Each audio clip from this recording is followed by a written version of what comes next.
Le manoir de Neuville. Hugo scrollait sur son téléphone. Que cherchait-il à la base? Il ne s'en souvenait plus. Les vidéos courtes s'enchaînaient et il n'arrivait pas à s'arrêter.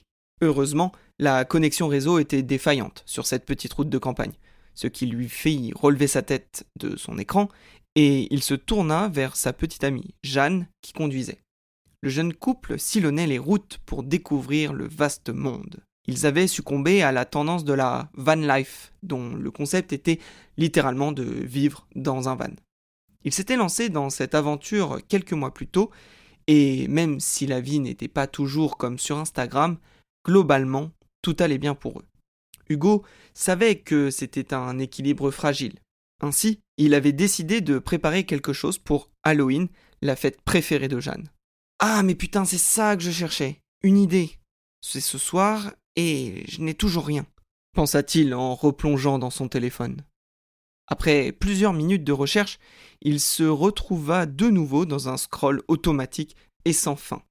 Mais son algorithme finit par lui proposer une vidéo d'Urbex qui avait pour titre OMG, découverte du manoir perdu de Neuville. L'Urbex, contraction des mots urbain et exploration, dont le principe consistait à visiter des bâtiments ou des zones abandonnées, était une de leurs activités préférées. Fait étrange, l'emplacement du manoir était clairement indiqué, alors que d'habitude, les vidéastes préféraient être flous sur l'adresse exacte pour que les spots, comme ils disaient, ne deviennent pas des sites touristiques. En regardant un peu mieux, Hugo se dit qu'il avait de la chance. La vidéo venait juste d'être publiée et comptabilisait peu de vues. Il avait donc son idée. Visiter un manoir abandonné pour Halloween. Qui a dit que scroller sur son téléphone était une perte de temps? Quelques heures plus tard, il gara le van sur un parking en lisière de forêt. Jeanne ne comprenait pas ce qu'il foutait là, alors qu'il allait faire nuit. Elle demanda alors des explications. Hugo démarra alors, très grave, le petit texte qu'il avait préparé. Mon amour, ce soir est une nuit très spéciale. En cette veille de Toussaint, nous allons essayer de résoudre l'affaire de l'assassinat du comte Henri von Labise, célèbre propriétaire du manoir de Neuville. Le petit sentier que tu aperçois devant toi va nous mener à cette demeure abandonnée dont l'exploration nous permettra à coup sûr d'expliquer ce mystérieux crime jusqu'ici jamais élucidé. Jeanne hurla de joie et le couvrit de bisous. Elle adorait les enquêtes un peu sombres, elle adorait Halloween et elle adorait les surprises.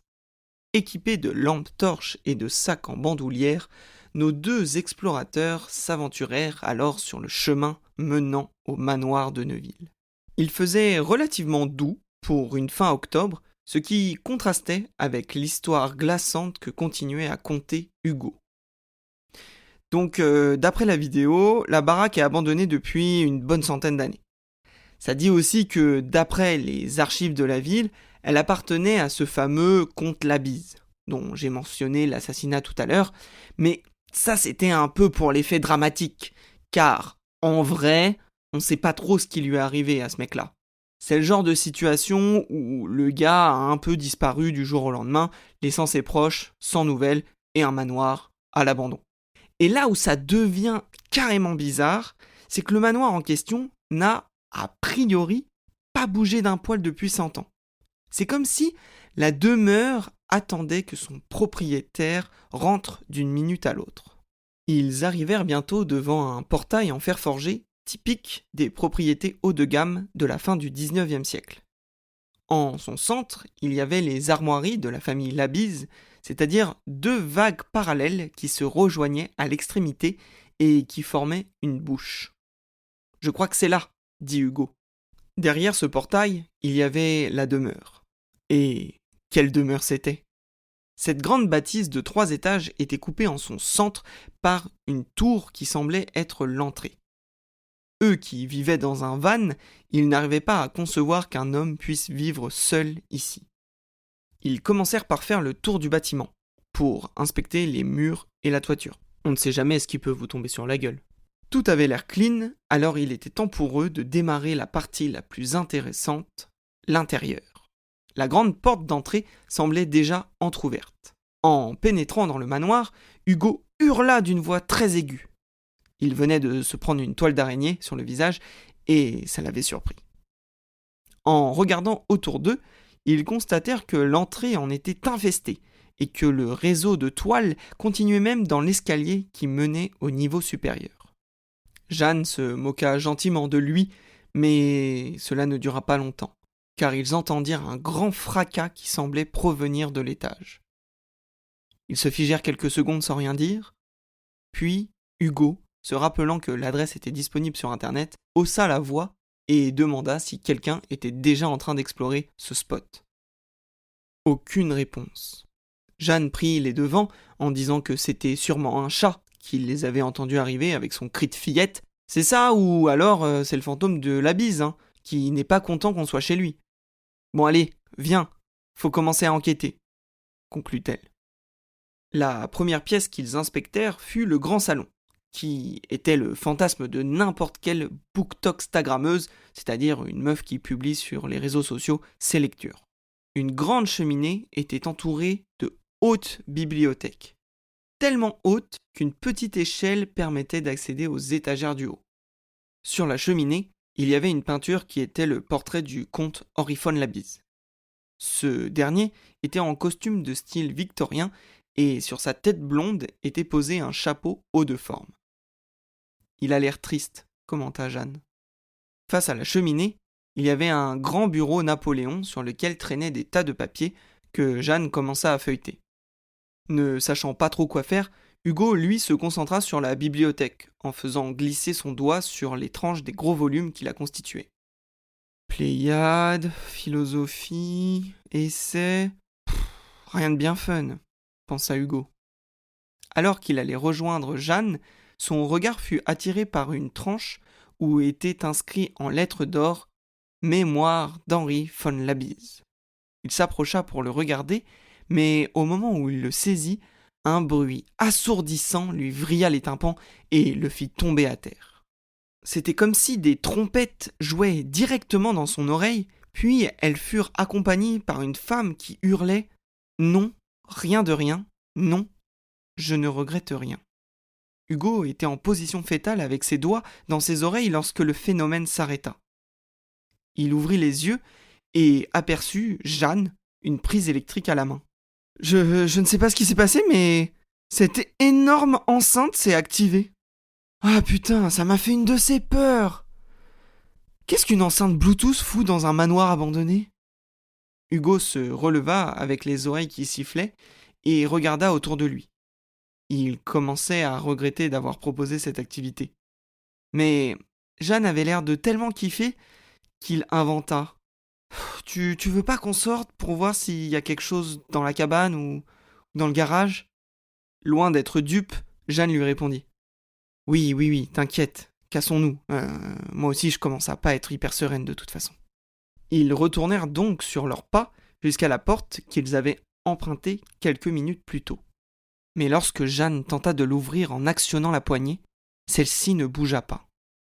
Ils tentèrent de la forcer en y mettant tout leur poids, de taper sur la porte à grands coups de pied, de prendre de l'élan pour l'enfoncer. Mais rien ne fonctionna. Ils ne pouvaient pas sortir. Cela commençait à être trop pour eux. Cela ne pouvait plus être un enchaînement de coïncidences. Il y avait quelqu'un d'autre dans le manoir et il semblait ne pas vouloir qu'ils rentrent tranquillement chez eux. « On fait quoi ?» demanda Hugo en panique. « Vous allez souffrir » lui répondit une voix d'outre-tombe qui venait du haut de l'escalier. Ils relevèrent la tête et reconnurent l'homme du portrait au-dessus de la cheminée. Le comte Henri von Labise qui descendait les escaliers lentement. Ses yeux étaient rouges sang, sa peau était presque aussi blanche que ses cheveux, et son allure lui donnait un air de mort-vivant. C'est d'ailleurs immédiatement ce que pensèrent Hugo et Jeanne. On est dans l'antre d'un vampire, et il va nous manger. Ils hurlèrent et se précipitèrent dans le salon. Hugo tenta sa chance en essayant d'ouvrir une fenêtre, et, à sa grande surprise, celle-ci ne lui opposa aucune résistance. Ils l'enjambèrent et tapèrent le sprint de leur vie pour mettre le plus de distance entre eux et le comte. Les pensées les plus folles se bousculaient dans leur tête, dans cette course effrénée pour sauver leur vie. Plusieurs fois, Hugo se retourna pour voir s'ils étaient suivis, et il lui sembla que rien ni personne n'était après eux. Dans le doute, il serait en sécurité arrivé au van. Celui-ci n'était plus qu'à quelques mètres. Jeanne déverrouilla les portières et prit le volant. Elle démarra en trombe, et bientôt, le parking en lisière de forêt fut loin derrière eux.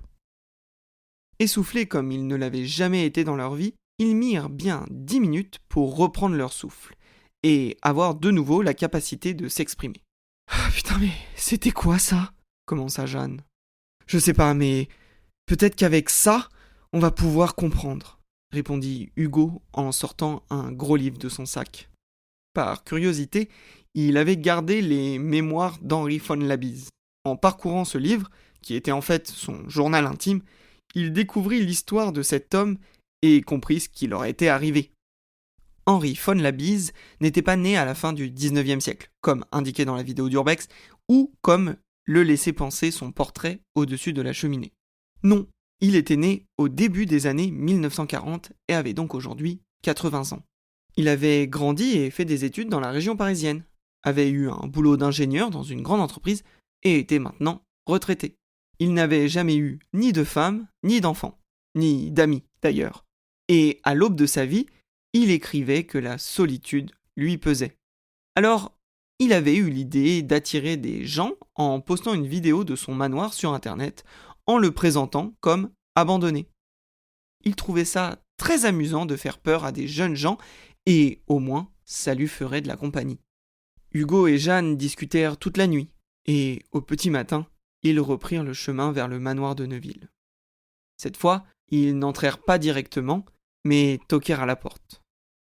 Lorsque le vieil homme ouvrit, il n'y avait personne.